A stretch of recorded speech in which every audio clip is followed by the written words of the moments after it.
ವಸುದೇವಸುತಂ ದೇವಂ ಕಂಸಚಾರೋಣಮರ್ದನಂ ದೇವಕಿ ಪರಮಾನಂದಂ ಕೃಷ್ಣಂ ವಂದೇ ಜಗದ್ಗುರು. ಈ ಹಿಂದೆ ನಾವು ಒಬ್ಬ ಶಿಷ್ಯನಿಗೆ ಇರಬೇಕಾದಂಥ ಲಕ್ಷಣಗಳೇನು, ಗುರುವಿಗೆ ಯಾವ ರೀತಿಯಾಗಿ ಇರಬೇಕು, ಗುರುವಿನ ಹತ್ರ ಯಾವ ರೀತಿ ಇರಬೇಕು, ಆ ರೀತಿ ಇದ್ದಾಗ ಗುರು ಯಾವ ರೀತಿ ಎಲ್ಲ ಸ್ಪಂದಿಸ್ತಾರೆ ಶಿಷ್ಯನಿಗೆ ಅನ್ನೋದನ್ನು ನಾವು ಇಂದಿನ ಶ್ಲೋಕದಲ್ಲಿ ತಿಳ್ಕೊಂಡಿದ್ದೀವಿ. ಈಗ ಕರ್ಮ ಸನ್ಯಾಸ ಯೋಗ ಅಂದರೆ 5ನೇ ಅಧ್ಯಾಯದ 18ನೇ ಶ್ಲೋಕದಲ್ಲಿ ತಿಳ್ಕೊಳ್ಳೋಣ.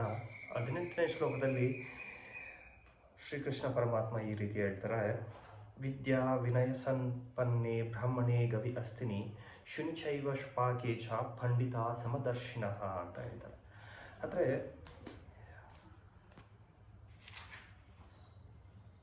ಜ್ಞಾನಿಗಳು ಅಂದರೆ ನಮ್ರನಾದ ಜ್ಞಾನಿಗಳು, ಅಂದರೆ ವಿದ್ಯೆಯನ್ನು ಕಲಿತಿರುವಂತಹ ನಮ್ರನಾದ ಜ್ಞಾನಿಗಳು ನಿಜವಾದ ಜ್ಞಾನವನ್ನು ಪಡೆದವರಾಗಿರೋದ್ರಿಂದ ಅವ್ರು ಯಾವ ರೀತಿ ಇರ್ತಾರೆ ಅಂದರೆ, ವಿದ್ಯಾ ವಿನಯ ಸಂಪನ್ನನಾದ ಬ್ರಾಹ್ಮಣನನ್ನು, ಹಸು, ಆನೆಯನ್ನು, ನಾಯಿಯ ಮಾಂಸವನ್ನು ತಿನ್ನುವನ್ನ ಅಂದರೆ ಅಂತ್ಯಜನ್ಮನನ್ನು ಒಂದೇ ರೀತಿಯಲ್ಲಿ ಕಾಣ್ತಾರೆ ಅನ್ನೋದನ್ನು ಇಲ್ಲಿ ಹೇಳ್ತಾರೆ.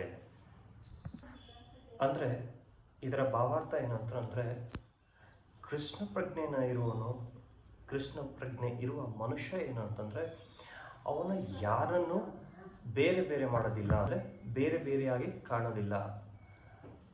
ಅತಿ ಬುದ್ಧಿ ಇರುವಂಥ ಬ್ರಾಹ್ಮಣನನ್ನು, ಪ್ರಾಣಿಯನ್ನು ಅಂದರೆ ಆನೆ, ನಾಯಿ, ಪ್ರತಿಯೊಂದು ಪ್ರಾಣಿಯನ್ನು, ಅದೇ ರೀತಿಯಾಗಿ ನಾಯಿಯ ಮಾಂಸವನ್ನು ತಿನ್ನುವಂಥ ಒಂದು ಮನುಷ್ಯನನ್ನು ಅಥವಾ ಪ್ರಾಣಿಯನ್ನು, ಎಲ್ಲರನ್ನೂ ಒಂದೇ ರೀತಿಯಲ್ಲಿ ಕಾಣ್ತಾರೆ. ಕೃಷ್ಣ ಪ್ರಜ್ಞೆ ಇರುವಂಥ ಒಂದು ಮನುಷ್ಯ ಅನ್ನೋದನ್ನು ಇಲ್ಲಿ ಹೇಳ್ತಾರೆ. ಅಂದರೆ ಯಾವ ರೀತಿ ಅಂತಂದರೆ, ಅವರು ದೇಹವನ್ನಲ್ಲ ಆತ್ಮವನ್ನು ನೋಡ್ತಾರೆ. ಎಲ್ಲ ಪ್ರಾಣಿಗಳಲ್ಲಿರುವ ಆತ್ಮವು ಒಂದೇ ಅನ್ನೋದನ್ನು ಇಲ್ಲಿ ಹೇಳಲಿಕ್ಕೆ ಇಷ್ಟಪಡ್ತಾರೆ. ಎಲ್ಲ ಪ್ರಾಣಿಗಳಲ್ಲೂ ಒಂದೇ ರೀತಿಯಾದಂಥ ಆತ್ಮ ಇರುತ್ತೆ. ಅದರ ಹಾಕಿರುವಂಥ ಕವಚ ಅಂದರೆ ದೇಹ ಬೇರೆ ಆಗಿರ್ಬೋದು, ಆದರೆ ಆತ್ಮ ಒಂದೇ ಅನ್ನೋದನ್ನು ಇಲ್ಲಿ ಹೇಳ್ತಾರೆ.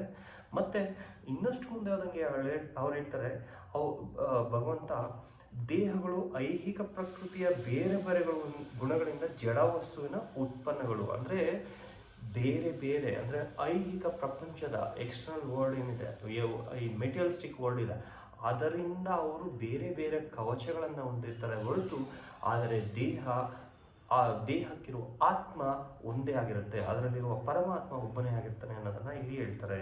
ಮತ್ತು ತಾನು ಇಲ್ಲಿ ಗುಣಗಳನ್ನು ಹೇಳ್ಬೇಕಾದ್ರೆ ಇಲ್ಲಿ ಹೇಳ್ತಾರೆ, ಆತ್ಮ ಮತ್ತು ಪರಮಾತ್ಮ ನೋಡೋದಕ್ಕೆ ಒಂದೇ. ಅಂದರೆ ಯಾವ ರೀತಿ ಅಂತಂದರೆ, ಎರಡೂ ಶಾಶ್ವತ, ಪುರಾತನ, ಎರಡಕ್ಕೂ ಸಾವಿಲ್ಲ ಅಲ್ವಾ.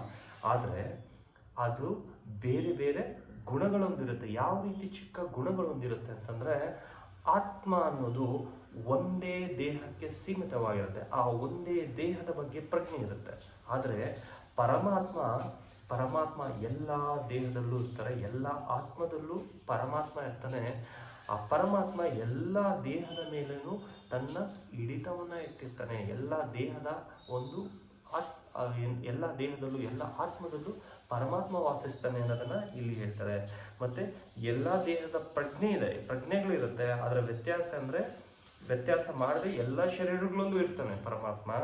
ಆದರೆ ಜೀವಾತ್ಮ ಮತ್ತು ಪರಮಾತ್ಮ ದೇಹದ ವ್ಯಾಪ್ತಿಗೆ ಅಂದರೆ ಜೀವಾತ್ಮ ಬರೀ ದೇಹಕ್ಕಷ್ಟೇ, ಒಂದೇ ದೇಹಕ್ಕಷ್ಟೇ ಸೀಮಿತ ಆಗಿರ್ತಾನೆ. ಆದರೆ ಪರಮಾತ್ಮ ಆ ರೀತಿ ಇರ್ಲಿಕ್ಕಿಲ್ಲ ಅನ್ನೋದನ್ನು ಇಲ್ಲಿ ಶ್ರೀಕೃಷ್ಣ ಪರಮಾತ್ಮ ಸ್ಪಷ್ಟವಾಗಿ ಹೇಳ್ತಾರೆ. ಮತ್ತು ಮುಂದುವರೆದ ಭಾಗದಲ್ಲಿ ಇದರ ಬಗ್ಗೆ ಮತ್ತಷ್ಟು ತಿಳ್ಕೊಳ್ಳೋಣ. ಶ್ರೀಕೃಷ್ಣ ಅರ್ಪಣಮಸ್ತು.